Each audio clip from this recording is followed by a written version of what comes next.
Hello everyone, welcome back to education tech in Telugu YouTube channel. ఈరోజు మన ఛానల్లో అయితే సి లాంగ్వేజ్ వీడియోస్ అయితే పోస్ట్ చేస్తున్నాను. సో ఆ సబ్జెక్ట్లో మీకు ఎలాంటి డౌట్స్ అయినా సరే నన్ను కామెంట్ సెక్షన్లో అడగండి. అలాగే టెలిగ్రామ్ గ్రూప్ ఒకటి ఉంది కదా మనకి, ఎడ్యుకేషన్ టెక్ ఇన్ తెలుగు అని. ఆ గ్రూప్ లింక్ నేను డిస్క్రిప్షన్లో ఇస్తాను. మీరు ఇంకా జాయిన్ అవ్వకపోతే కనుక జాయిన్ అవ్వండి. అక్కడ మీరు ఈ సబ్జెక్ట్ కాకుండా రిలేటెడ్ సబ్జెక్ట్ ఏ సబ్జెక్ట్కైనా సరే మీరు డౌట్స్ ఉంటే అడగచ్చు. మీరు ఒక టాపిక్స్ నాకు ప్రొవైడ్ చేస్తే కనుక నేను ఆ టాపిక్స్ మీద వీడియోస్ చేస్తాను. ఆర్ఎల్స్ మీకు ఎలాంటి టాపిక్స్లో డౌట్స్ అని చెప్తే కనుక నేను వీడియో చేసి పోస్ట్ చేస్తాను. ఓకే ఫ్రెండ్స్, ఇక వీడియో స్టార్ట్ చేద్దాం. Unit 1.0 understand C programming basics. So first యూనిట్లో ఫస్ట్ టాపిక్ అనమాట, language. It means for communication. ఏదైనా ఒక కమ్యూనికేషన్ జరుగుతున్నప్పుడు ఐదర్ ఇది కంప్యూటర్స్లో అయినా అవ్వచ్చు, ఆర్ఎల్స్ హ్యూమన్స్లో అయినా అవ్వచ్చు. ఒక హ్యూమన్స్ కమ్యూనికేషన్ జరుగుతుందంటే దానిలో మెయిన్ పార్ట్ ఏంటి? లాంగ్వేజ్. లాంగ్వేజ్ లేకుండా ఎవరైనా కమ్యూనికేట్ చేస్తారా? చేయరు కదా. మనం ఆల్ఫాబెట్స్తో కమ్యూనికేట్ చేయలేం కదా. ఏదైనా ఒక లాంగ్వేజ్ని యూజ్ చేసుకుని కమ్యూనికేట్ చేస్తాం అనమాట. సో లాంగ్వేజ్ అనేది కమ్యూనికేషన్లో main part. Computer language. They are the languages used to communicate with the computer and to make them perform the required task. Computer language అనేది ఎందుకు యూజ్ చేస్తున్నామంటే మనం అంటే హ్యూమన్స్ టు కంప్యూటర్, ఏదైతే మెషిన్ కంప్యూటర్ ఉందో ఈ రెండింటికి మధ్యలో కమ్యూనికేషన్ చేయడానికి కంప్యూటర్ లాంగ్వేజ్ అనేది యూజ్ చేస్తాం. ఈ కంప్యూటర్ లాంగ్వేజ్ని యూజ్ చేసి మనం ఏదైతే ఇన్పుట్గా ఇస్తున్నామో కంప్యూటర్ లాంగ్వేజ్ యూజ్ చేసుకుని అది తీసుకుని కంప్యూటర్ ఒక స్పెసిఫైడ్ టాస్క్ అనేది పర్ఫామ్ చేస్తుంది అనమాట. సో ఇలా పర్ఫామ్ చేయడానికి మనం కంప్యూటర్ లాంగ్వేజ్ అనేది యూజ్ చేస్తాం. నెక్స్ట్ వచ్చేసి programming language. It is a language design to express computations that can be performed by the computer. Programming language are used to create programs to control the behaviour of the system. Next వచ్చేసి programming language ఏంటంటే ఇది అసలు ఎందుకు design చేశారంటే ఏవైతే computations ఉన్నాయో computer నుంచి వచ్చే కంప్యూటేషన్స్ని ఎక్స్ప్రెస్ చేయడానికి ప్రోగ్రామింగ్ లాంగ్వేజ్ అనేది యూజ్ అవుతుంది. అలాగే మనం ప్రోగ్రామింగ్ లాంగ్వేజ్ని యూజ్ చేసుకొని ప్రోగ్రామ్స్ అనేవి క్రియేట్ చేయొచ్చు. ఇలా ప్రోగ్రామ్స్ క్రియేట్ చేయడం వల్ల మనకి ఏంటంటే ఏదైతే సిస్టమ్ ఉందో సిస్టమ్ బిహేవియర్ని కూడా మనం కంట్రోల్ చేయొచ్చు అనమాట ప్రోగ్రామింగ్ లాంగ్వేజ్ ద్వారా. Types of computer languages. Computer languages మళ్ళీ 3 టైప్స్గా ఉన్నాయి. ఫస్ట్ వన్ వచ్చేసి మెషిన్ లాంగ్వేజ్, సెకండ్ వన్ వచ్చేసి assembly language, third level high level language అనమాట. Third one machine language. Representing data and program in the form of zeros and ones is called machine language or machine code or machine program. Code అన్నా program అన్నా సరే ఒకటే అనమాట. ఇప్పుడు ఏంటంటే ఏదైనా ఒక డేటాని zeros and ones are bits అని కూడా అంటారు. జీరోస్ అండ్ వన్స్ని మనం ఏ డేటా తీసుకున్నా సరే, ఏ ప్రోగ్రామ్ తీసుకున్నా సరే జీరోస్ అండ్ వన్స్లో మాత్రమే ఇస్తే దాన్ని machine level language or machine level code or machine level program అంటారు అనమాట. దీనిలో డిసడ్వాంటేజ్ ఏంటో చూద్దాం. Difficult to understand and remember various combinations of ones and zeros which represent numerous data and instructions. ఏంటంటే ఒక ప్రోగ్రాంలో వన్స్ అండ్ జీరోస్ ఉంటే మనం గుర్తుపెట్టుకోగలం. అలా కాకుండా కాంప్లెక్స్ ప్రోగ్రామ్స్లో అంటే పెద్ద పెద్ద ప్రోగ్రామ్స్లో కూడా అన్ని వన్స్ అండ్ జీరోస్ కాంబినేషనే ఉంటే మనం రిమెంబర్ చేయడానికి అంటే గుర్తుపెట్టుకోవడానికి చాలా కష్టంగా ఉంటుంది అని చెప్తున్నారు. Writing error free instructions is also slow process. Error free instructions అంటే ఎర్రర్స్ ఏం లేకుండా క్లియర్గా ప్రోగ్రామ్ రాయడం అనేది చాలా కష్టం అనమాట మనకి మెషిన్ లాంగ్వేజ్లో. ఇది వచ్చేసి machine dependent. Assembly language. This language use symbolic notations to represent an instruction. So ఈ లాంగ్వేజ్లో ఏం చేస్తామంటే ప్రీవియస్ లాంగ్వేజ్లో మెషిన్ లాంగ్వేజ్లో మనం ఏం చూసాం? జీరోస్ అండ్ వన్స్ని యూజ్ చేసాం. ఇక్కడ ఏంటంటే సింబాలిక్ నోటేషన్స్ని యూజ్ చేస్తాం అనమాట. Symbolic notations are also called as mnemonic codes. Symbolic notations అంటే ఏంటంటే ఇప్పుడు కంపేర్ ఉంది, దానికి ఏం చేస్తాం అంటే సిఎంపి అని యూజ్ చేస్తాం. మల్టిప్లికేషన్ ఎంయుఎల్, డివిజన్ డిఐవి అలా సింబాలిక్ నోటేషన్స్లో యూజ్ చేస్తే వాటిలో నిమోనిక్స్ అని అంటారు అనమాట. ఇక్కడ ఎగ్జాంపుల్లో చూపించాను. ఏడిడి యాడ్కి ఏడిడి యాడ్, కంపేర్కి సిఎంపి, మల్టిప్లికేషన్ ఎంయుఎల్ ఇలా ఎక్సెట్రా చాలా ఉంటాయి అనమాట. సో దీనిలో వచ్చేసి advantages. It is easier to develop. దీన్ని డెవలప్ చేయడం చాలా ఈజీగా ఉంటుంది. It is easy to debug. Debug means bug అంటే ఎర్రర్, డీబగ్ అంటే ఎర్రర్ లేకుండా చూసుకోవడం. సో ఎర్రర్ ఎరక్షన్ అనేది మనకి చాలా సింపుల్గా ఉంటుంది అని చెప్తున్నారు. Assembly language operates very efficiently. చాలా ఎఫిషియెంట్గా వర్క్ అవుతుంది. డిసడ్వాంటేజ్ వచ్చేసి ఇది కూడా మెషిన్ డిపెండెంటే. High level language. Programs written using COBOL, Fortran, Pascal and C can be termed as high-level languages. A single high-level language can substitute several instructions in machine assembly language. Example, let x equal to 10, let y equal to 20. So ఇక్కడ ఏం చేస్తాం అంటే high level లాంగ్వేజ్ని use చేసుకొని మనం x and వైని add చేస్తున్నాం. So x అంటే ఎంత అనుకున్నాం, 10 అనుకున్నాం, y అంటే 20 అనుకున్నాం. ఇప్పుడు మనం ఏం చేయాలి, రెండింటిని యాడ్ చేయాలి. So let sum is equal to x plus y, print sum. So print చేస్తుంది అనమాట మనకి x ప్లస్ వైని. Advantages: readability, machine independent, easy debug, easy to maintain. So readability ఉంటుంది, మెషిన్ లాంగ్వేజ్ మెషిన్ ఇండిపెండెంట్ అనమాట. అలాగే easy debugging, easy to maintain. Debugging అంటే nothing but error correction ఈజీగా ఉంటుంది, మెయింటైన్ చేయడం ఈజీగా ఉంటుంది. So translator, it is a program that converts any program to machine code or machine language.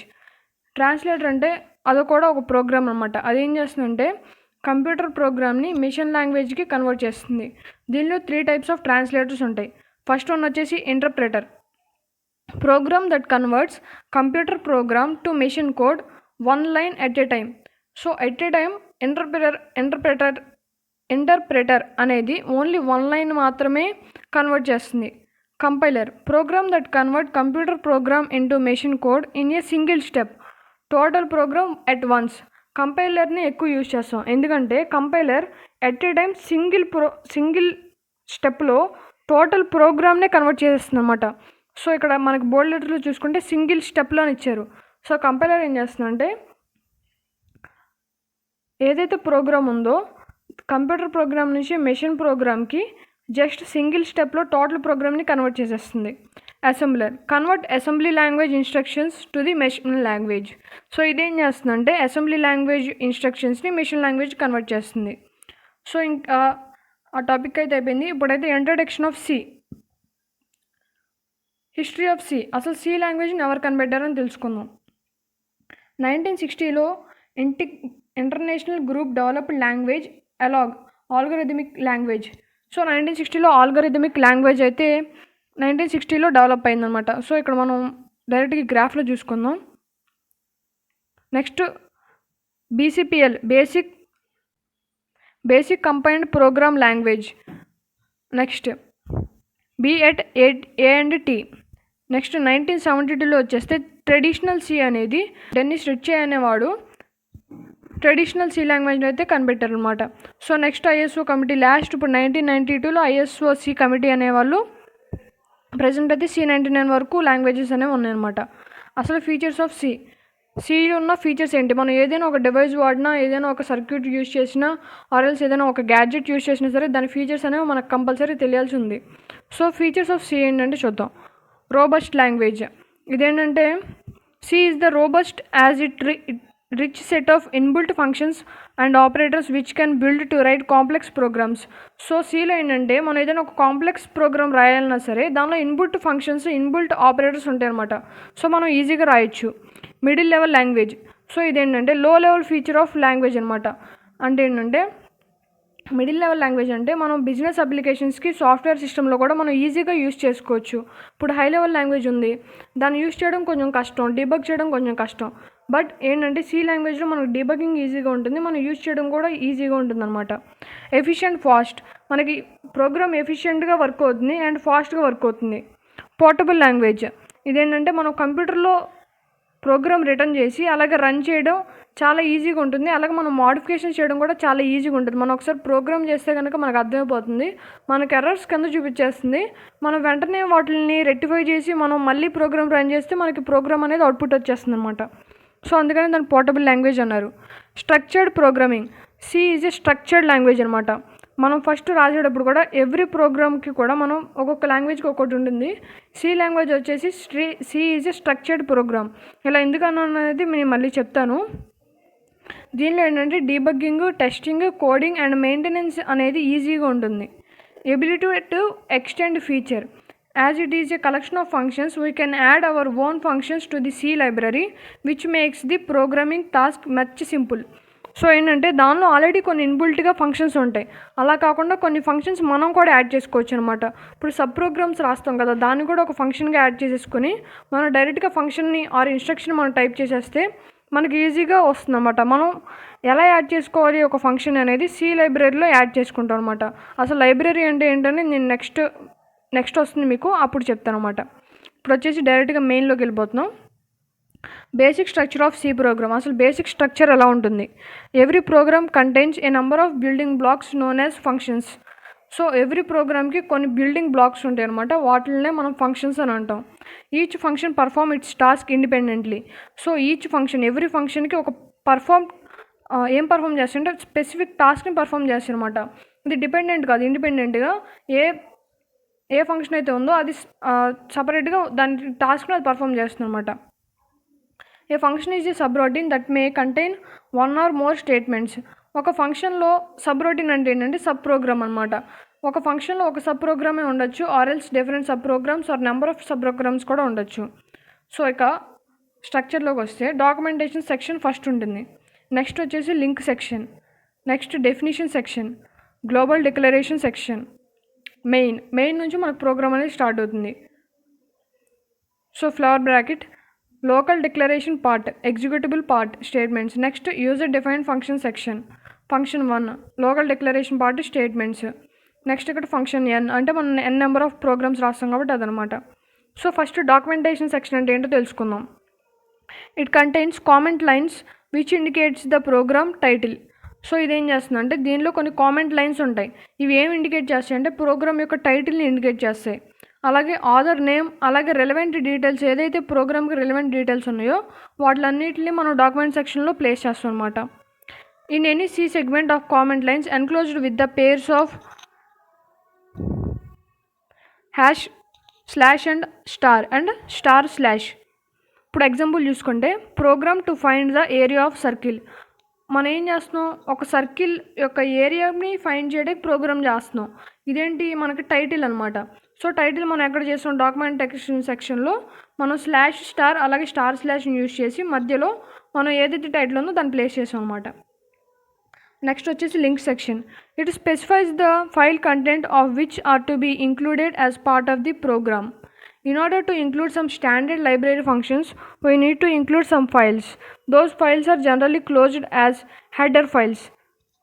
Examples are stdio.h, conevo.h, math.h. Example, hashtag include stdio.h. So ఇవి ఏంటంటే మనం ఏదైనా ఒక ప్రోగ్రామ్ రాసేటప్పుడు కొన్ని ఫంక్షన్స్ని ఇంక్లూడ్ చేయాలి. ఎక్కడి నుంచి ఇంక్లూడ్ చేస్తామంటే ఈ ఫంక్షన్స్ని మనం లైబ్రరీలో మన సి ప్రోగ్రాంలో ఉన్న ఫైల్స్ అన్నీ మనకి ఏవైతే స్పెసిఫిక్ ఫంక్షన్స్కి యూజ్ అవుతాయో అవన్నీ లైబ్రరీలో స్టోర్ అయి ఉంటాయి అనమాట. సో మనం ఆ లైబ్రరీలో నుంచి ఫంక్షన్స్ అనేవి ఇంక్లూడ్ చేసుకుంటాం. సో ఈ ఫైల్స్ని హెడర్ ఫైల్స్ అని కూడా అంటారు. సో దీనిలో ఎగ్జాంపుల్స్ ఏంటంటే stdio.h, conevo.h, math.h ఇలా ఉంటాయి అన్నమాట. దాని యొక్క ఎగ్జాంపుల్ వచ్చేసి #include stdio.h. Next definition section. Definition section is to assign symbolic names to constants. మనం ఏదైతే కాన్స్టెంట్ ఉందో దానికి సింబాలిక్ నేమ్స్ని యూజ్ చేయడానికి డెఫినేషన్ సెక్షన్ అనేది యూజ్ అవుతుంది. The pre processor directive #define is used. So ఇక్కడ ఏంటంటే #define అనేది యూజ్ చేస్తారు. So #define perimeter PI 3.14. So perimeter ఎంత అనుకుంటున్నాం, 3.14 అనుకుంటున్నాం. సో దాన్ని డిఫైన్ చేయడానికి #define అనేది యూజ్ చేసాం. Next global declaration section. This section declares more variables that are used in more than one function. So ఎప్పుడైతే ఒక ఫంక్షన్ కాకుండా మోర్ ఫంక్షన్స్ని యూజ్ చేస్తున్నామో, 1 or more ఫంక్షన్స్ని యూజ్ చేయడానికి మనం గ్లోబల్ డిక్లరేషన్ సెక్షన్ అనేది యూజ్ చేస్తాం. These variables are used as global variables. ఏవైతే మనం 1 or more ఫంక్షన్స్ని యూజ్ చేస్తున్నామో వాటిని global declaration variables or global variables అని అంటారు అనమాట. They must declare outside of all the functions. So మనం ఏం చేయాలంటే వీటిని అవుట్ సైడ్ ఆఫ్ ది ఫంక్షన్కి అవుట్ సైడే మనం వీటిలన్నింటినీ డిక్లేర్ చేయాలి. నెక్స్ట్ ఇంపార్టెంట్ ఫ్యాక్టర్ వచ్చేసి main. It is the most important section of any C program. So most important section అనమాట మెయిన్ అనేది. The execution of the program always begins from the function. It consist of 2 parts. మనం ఏ programme అయినా execution అనేది మనకు main నుంచే begin అవుతుంది. So దీనిలో వచ్చేసి 2 parts ఉన్నాయి. Declaration part. All the variables that are later used in executable part must be declared here. మనం ఏదైతే వేరియబుల్స్ ఉన్నాయో అవి తర్వాత వాడే అయినా సరే మనం ఫస్ట్ డిక్లరేషన్ పార్ట్లో డిక్లేర్ చేయాలి. The variable declares here are available within the program only. మనం ఏవైతే డిక్లేర్ చేసామో అవి విత్ ఇన్ ద ప్రోగ్రామ్, ఆ ప్రోగ్రాంలో మాత్రమే మనం వాటిని యూజ్ చేయగలం. Initialisation of variables is also done here. So initialisation కూడా ఇక్కడే జరుగుతుంది అనమాట డిక్లరేషన్ పార్ట్లో. Executable part the contains set of statements or a single statement that are to be executed by the compiler. Executable part అంటే ఏంటంటే ఈ execute పార్ట్లో set of statements or single statement ఉంటుందన్నమాట. ఏవైతే కంపైలర్తో ఎగ్జిక్యూట్ అవ్వాలో అవన్నీ ఎగ్జిక్యూటబుల్ పార్ట్ నుంచి స్టార్ట్ అవుతాయి. నెక్స్ట్ కొన్ని ఫంక్షన్స్ ఉంటాయి కదా, అది యూజర్ డిఫైన్డ్ ఫంక్షన్స్ అంటే ఏంటో చూద్దాం. A C program can contain many user defined functions there executed only when the called from the main function. మనకి ఏదైతే మెయిన్ ఫంక్షన్ కాల్ చేసిందో అక్కడ నుంచి మాత్రమే మనం ఇవన్నీ ఎగ్జిక్యూట్ అవుతాయి అనమాట. ఎప్పుడైతే మనకి మెయిన్ ఫంక్షన్ నుంచి కాల్ వచ్చిందో అవి మాత్రమే మనకి ఎగ్జిక్యూట్ అవుతాయి యూజర్ డిఫైన్డ్ ఫంక్షన్స్లో అని చెప్తున్నారు. Execution and debugging of the program. Executing a program takes several steps. ఒక ప్రోగ్రామ్ని ఎగ్జిక్యూట్ చేయడానికి సెవరల్ స్టెప్స్ అనేది తీసుకుంటారు. We need to type the program and save it with .c extension. So ఇదే మనం ఇప్పుడు ఏదైతే ప్రాసెస్ వాడుతున్నామో మనం ప్రోగ్రామింగ్ చేయడానికి కూడా సేమ్ ప్రాసెస్ని వాడుతాం అనమాట. సో ఇది కొంచెం క్లియర్గా తెలిస్తే మీకు ప్రోగ్రామింగ్ చేయడం కూడా ఈజీగా ఉంటుంది. మనం ఏదైతే ప్రోగ్రామ్ రాసామో ఆ ప్రోగ్రామ్ని సేవ్ చేయాలి. ఎలా సేవ్ చేయాలంటే నువ్వు ఫస్ట్ నేమ్ ఏదైనా ఇచ్చుకో, కానీ లాస్ట్లో మాత్రం .c అని పెట్టాలన్నమాట. ఇప్పుడు మనం ఎడ్యుకేషన్ టెక్ ఇన్ తెలుగు అని ఒక ఫైల్ అయితే క్రియేట్ చేసాం, ఒక ప్రోగ్రామ్ అయితే చేసాం. సో ఆ ప్రోగ్రామ్ని మనం education tech in Telugu .c అనే ఎక్స్టెన్షన్ యూజ్ చేసి మాత్రమే సేవ్ చేయాలి. ఫర్ ఎగ్జాంపుల్ ఇక్కడ ఒక ఎగ్జాంపుల్ ఇచ్చాను చూడండి. To find the sum of 2 numbers can be saved with name sum C. So find the 2 numbers అని చెప్పేసి మనం ఒక ప్రోగ్రామ్ రాసాం. దాన్ని ఎలా సేవ్ చేసాం?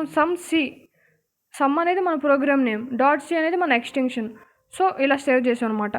Next compile the program by using C compiler. So మనం నెక్స్ట్ ఏం చేస్తాం? కంపైలర్ యూజ్ చేసి కంపైల్ చేస్తాం. It converts the program source code to equivalent machine code. So మనం ఇందాక చూసాం కంపైలర్ అంటే ఏంటో. ఇది ఏం చేస్తుందంటే సోర్స్ కోడ్ ఏదైతే ఉందో దాన్ని ఈక్వలెంట్ మెషిన్ కోడ్కి కన్వర్ట్ చేస్తుంది. The file generated after compilation is object file and saved with .obj extension.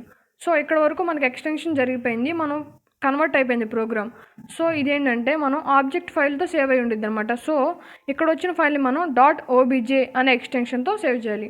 First .cతో ఎక్స్టెన్షన్తో చేసాం కదా, నెక్స్ట్ ఇప్పుడు objతో చేస్తాం అనమాట. obj example source file name is some C. So మనం అక్కడ ఏం చేసాం? సమ్ సి అని సేవ్ చేసాం. Then it's object file name is some obj. So ఇప్పుడు మనం ఏం చేస్తున్నాం? ఆబ్జెక్ట్ ఫైల్తో సేవ్ చేస్తున్నాం. సో సమ్ objతో సేవ్ చేయాలన్నమాట. Next step is linking with links all the additional libraries from C library. So మనకి ఏదైతే సి లైబ్రరీ నుంచి మనకు ఫంక్షన్స్ కావాలో వాటిలన్నిటిని లింక్ చేస్తాం అనమాట. Example the function printf would link the code from the standard library stdio.h. మనకి stdio.hతో link చేస్తే మనకి ఏంటంటే printf ఫంక్షన్ అనేది వస్తుంది అనమాట. సో ఇది 1.1 టాపిక్ కూడా అయిపోయింది. Next 1.2 character set. List the character set in the C language. ఇలా అడుగుతారు. Character set denotes any alphabet, digit or specific symbol used to represent information. ఏదైనా సరే మనం ఒక ఇన్ఫర్మేషన్ని రిప్రజెంట్ చేయడానికి మనం ఆల్ఫాబెట్ని, డిజిట్ని ఆర్ స్పెసిఫిక్ సింబల్ని యూజ్ చేస్తాం అనమాట. సో ఆల్ఫాబెట్స్లో A to Z, so upper case లెటర్స్ని యూజ్ చేస్తున్నాం. అలాగే lower case letters A to Z use చేస్తున్నాం. డిజిట్స్ వచ్చేసి 0 to 9 డిజిట్స్ యూజ్ చేస్తున్నాం. స్పెసిఫిక్ సింబల్స్ వచ్చేసి comma, period, colon, question mark, single quotation mark, double quotation mark, executive mark, vertical bar, slash, backslash, greater than, equal to, open or left parenthesis, close to right parenthesis, semicolon, back quotation mark, ఇలా ఇవన్నీ use చేస్తున్నాం అన్నమాట. Next escape sequence characters అంటే ఏంటంటే /A వాడితే audible alert, /B వాడితే back space, /F వాడితే form feed, /N వాడితే న్యూ లైన్కి వస్తాం. ఇలా ఎవ్రీ #V వాడితే వర్టికల్ ట్యాబ్, /T వాడితే హారిజంటల్ ట్యాబ్. సో ఇలా వాడడం వల్ల మనకి ఎస్కేప్ సీక్వెన్స్ అనేవి వస్తాయి అన్నమాట. డెలిమిటర్స్. సి డెలిమిటర్స్లో ఏంటంటే language pattern of C use special kind of symbols which are called delimiters to use for separate the program elements. Some of them are delimiters. అలాగే యూజెస్ ఏంటంటే కాలన్ ఎందుకు యూజ్ చేస్తామంటే useful for label. మనం ఏదైనా label create చేసేటప్పుడు colon అనేది use చేస్తాం. Semicolon use చేయడం వల్ల ఒక స్టేట్మెంట్ని మనం టెర్మినేట్ చేయొచ్చు, అంటే విడతీయచ్చు. పెరాన్సిస్. ఇది ఎందుకంటే ఏదైనా ఫంక్షన్ కానీ ఒక ఎక్స్ప్రెషన్ కానీ యూజ్ చేసేటప్పుడు పారాన్సిస్ అనేది యూజ్ చేసి మన పారాన్సిస్లో ఆ వర్డ్స్ని ఆర్ ఆ స్టేట్మెంట్స్ని పెడతాం అనమాట. స్క్వేర్ యూజ్డ్ ఫర్ అరే డిక్లరేషన్. మనకి అరేస్ నెక్స్ట్ చాప్టర్లో వస్తే అసలు అరే అంటే ఏంటో. ప్రజెంట్ అయితే అరే డిక్లరేషన్ చేసేటప్పుడు స్క్వేర్ బ్రాకెట్స్ అయితే యూజ్ అవుతాయి. Next flower brackets. Scope for statement. Hash preprocessor డైరెక్టివ్స్ని యూజ్ చేసేటప్పుడు హ్యాష్ అనేది వాడతాం. ఈ ప్రీ ప్రాసెసర్ డైరెక్టివ్స్ కూడా నేను మీకు తర్వాత చెప్తాను. నెక్స్ట్ టాపిక్ వస్తుంది అది. కామా అంటే ఏంటంటే variable separator. C tokens. In C program, the smallest individual units are known as C tokens. So కొన్ని స్మాలెస్ట్ ఇండివిజువల్ యూనిట్స్ ఉన్నాయి అనమాట, వాటిని C tokens అంటాం. అవి 6 టైప్స్ ఉన్నాయి. ఫస్ట్ వచ్చేసి కీవర్డ్ ఆపరేటర్స్ వచ్చేసి 32 ఉంటాయి. ఐడెంటిఫైయర్స్ అంటే మెయిన్లో యూజ్ చేస్తాం. Constants 5 or 35.6. స్ట్రింగ్ హలో అని చెప్పేసి పైన 2 ఉన్నాయి కదా, వాటిని స్ట్రింగ్ అంటాం అనమాట. పైన డబుల్ కొటేషన్ మార్క్స్ ఉంటే వాటిని స్ట్రింగ్స్ అంటాం. స్పెషల్ సింబల్స్ మనకు వచ్చేసి పారాన్సిస్, బ్రాకెట్స్, స్క్వేర్ బ్రాకెట్స్, హ్యాష్ అని వచ్చేసి స్పెషల్ సింబల్స్. నెక్స్ట్ వచ్చేసి మన అర్థమెటిక్ ఆపరేటర్స్ ఉంటాయి కదా, ప్లస్ మైనస్ అవన్నమాట. కీవర్డ్స్ అంటే ఇవన్నమాట. ఇవేంటంటే all keywords must be written in lower case. ఈ కీవర్డ్స్ ఏవైతే ఉన్నాయో అవన్నీ లోవర్ కేస్లో మాత్రమే యూజ్ చేయాలి. These words should not be used as an identifier variable in programs. వీటిని వేరియబుల్గా మనం తీసుకోకూడదు అనమాట. వీటిలన్నిటికీ స్పెసిఫిక్ టాస్క్స్ అయితే ఉన్నాయి. సో ఇవన్నీ రిజర్వ్డ్ వర్డ్స్ అనమాట. వీటిని మనం వేరే ఫంక్షన్స్లో యూజ్ చేయడానికి, వేరే వేరియబుల్గా యూజ్ చేయడానికి అయితే మనకి అర్హత లేదు. ఐడెంటిఫైయర్స్. రూల్స్ ఫర్ ఐడెంటిఫైయర్స్ చూద్దాం. అసలు ఐడెంటిఫైయర్స్ అంటే ఎందుకు యూజ్ చేస్తామంటే identifiers refers to the names of variable function are అరే. మనం ఐడెంటిఫైయర్స్ ఎందుకు యూజ్ చేస్తామంటే ఏదైనా ఒక నేమ్ని కానీ, వేరియబుల్ని కానీ, ఆర్ఎల్స్ ఏదైనా అరేని కానీ మనం రిఫర్ చేయడానికి ఐడెంటిఫైయర్స్ని యూజ్ చేస్తాం. ఇదేంటంటే both upper case and lower కేస్లో యూజ్ చేసుకోవచ్చు. రూల్స్ ఏంటంటే first character must be an alphabet or underscore కానీ ఆల్ఫాబెట్ని కానీ యూజ్ చేయాలి. Must consist of only letters, digits and underscores. So ఇలా దీనిలో ఏంటంటే స్పెషల్ సింబల్స్ ఏం వాడకూడదు. Only letters, digits, underscores మాత్రం యూజ్ చేయాలి. Maximum of 32 characters are accepted. 32 కంటే అబోవ్ వెళ్ళకూడదు. Cannot use a keyword. So దీనిలో ఏంటంటే అలాంటి కీవర్డ్స్ అనేవి యూజ్ చేయకూడదు. కీవర్డ్స్కి స్పెసిఫిక్ ఫంక్షన్స్ ఉన్నాయి కాబట్టి మనం అలాంటి కీవర్డ్స్ని యూజ్ చేయకూడదు. Must not contain white space. ఇక్కడెక్కడ వైట్ స్పేసెస్ అనేవి ఇవ్వకూడదు అనమాట. వాటిలో ఎగ్జాంపుల్స్ ఇక్కడ ఇచ్చారు. ఇప్పుడు స్టూడెంట్ నేమ్ టైప్ చేయాలనుకోండి, STD నేమ్, సబ్జెక్ట్కి సబ్జెక్ట్, అంటే వీటిని ఎక్సెల్లో చేస్తే ఇలా యూజ్ అవుతాయి అనమాట. అలాగే ఇన్వాలిడ్ ఐడెంటిఫైయర్స్ కూడా ఇచ్చారన్నమాట. మన ఏంటి ఓన్లీ మనకి ఇచ్చిన మాత్రం వాడాలి, స్పెషల్ సింబల్స్ వాడకూడదు అన్నారు. కానీ మనం ఇక్కడ ఏం చేసాం, డాలర్ వాడి స్టే అని చెప్పాం. సో అదేంటంటే మనకి క్యాన్సిల్ అనమాట. నెక్స్ట్ స్టూడెంట్ నేమ్ మనకి మొత్తం ఉంటే క్యాపిటల్ ఉండాలి లేదా స్మాల్ ఉండాలి. అలాగే వైట్ స్పేసెస్ కూడా ఉండకూడదు. సో ఏంటి ఇక్కడ వైట్ స్పేస్ ఇచ్చారన్నమాట, STD స్పేస్ నేమ్ ఇచ్చారు. సో అది రాంగ్. నెక్స్ట్ వచ్చేసి 23 ABC ఇచ్చారు. మనకేంటి ఫస్ట్లోనే ఉంది. మనం ఏంటి ఏదైనా సరే క్యారెక్టర్స్తో స్టార్ట్ చేయాలి, ఆల్ఫాబెట్తో స్టార్ట్ చేయాలి. కానీ ఇక్కడ ఏంటి 23 ఇచ్చి తర్వాత ABC ఇచ్చారు. సో అది రాంగ్. నెక్స్ట్ ఆటో, మనం ఏంటి కీవర్డ్స్ అయితే వాడకూడదు అని చెప్పాము ఫస్ట్లోనే, కానీ ఇక్కడ కీవర్డ్ వాడారు. సో అది కూడా రాంగ్ అనమాట.